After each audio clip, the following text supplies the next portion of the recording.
my God. I have 74,000 questions for you. We've got time for 75. 75, okay, go. We're both from right outside Chicago. I just found that out today. Yeah. Where are you from originally? I was born in Mount Prospect, Holy Family Hospital. Yes. I lived there till I was young, and between the late 60s, early 70s, Mom wanted to leave Dad. Divorce was happening, was not popular back then. So she gave me a paper bag and said, we're moving to Alaska. Now, moving there from Chicago, when you first got there, did you go to a big city? Alaska, yeah. That's really relative. Alaska, you know, three igloos and a dog, and you've got a town, you know? Because Kavik is so, you are essentially completely isolated for most of the year. Kavik, to give you an idea, Kavik is 500 miles from the closest town, 100 miles from any road. I have my own runway, and that's how anybody gets in. The last person I see in any year is around September. The next person I see is the following June. I'm the only person in 500 square miles.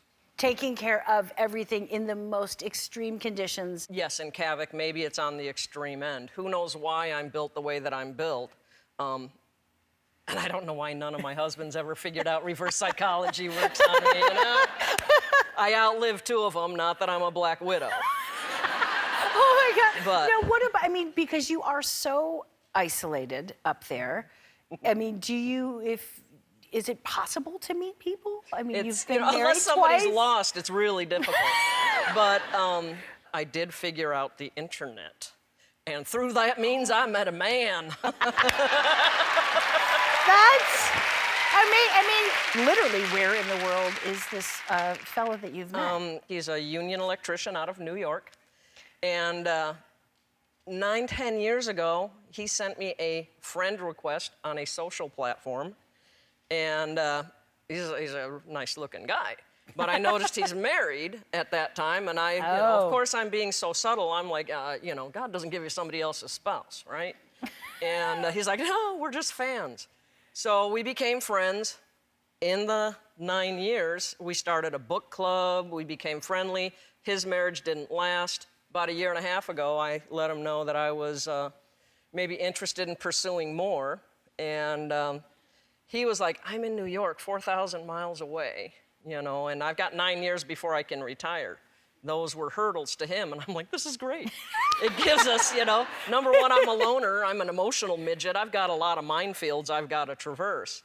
But, and it gives us time to work on other aspects of the relationship. Yeah. Well. Good vacation planning and plus. Yeah. And plus. Now, I did hear, is it true that you might have to move? Well, they did something recently.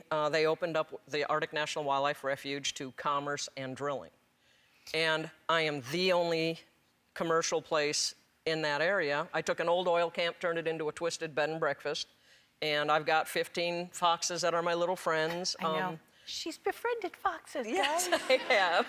And, but the government has deemed that they may be able to get more revenue if they take away my lease and re-auction it.